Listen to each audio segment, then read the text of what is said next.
Some of the best views in Port of Spain can be found in the hills of Laventil. You can almost see the whole of the capital city.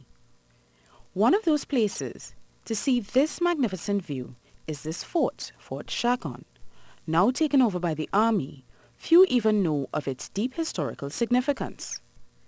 But how many of us know that it's not a fort at all, but an observatory? And despite this plaque, its correct name is Churrucas Observatory. This structure is one of the two oldest Spanish buildings in the country. The only buildings in Trinidad today, which definitely date to the Spanish period, as far as I know, I don't know if Rudlin is here, as far as I know, are the remains of Fort San Andres in front of the 19th century building, which houses the City Museum, and Fort Chacon.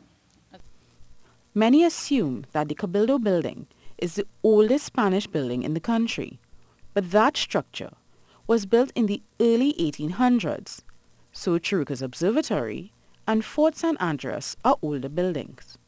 The church in St. Joseph, though it is on the site of the very first Christian place of worship in the island, the building itself, you all know, dates, it says so in front, dates to 1815.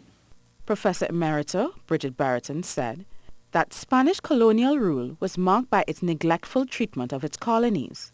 This is the common thread in the description of Spanish Trinidad by our most noted historians, including Dr. Eric Williams and James Millett. This neglect meant that they created very little that could have survived the ravages of time and the new colonial powers. But time hasn't erased the culture. Christmas is the most overtly Spanish time on the local calendar, and homage is still paid to Spain's governors Picton and Chacon by the naming of streets after them.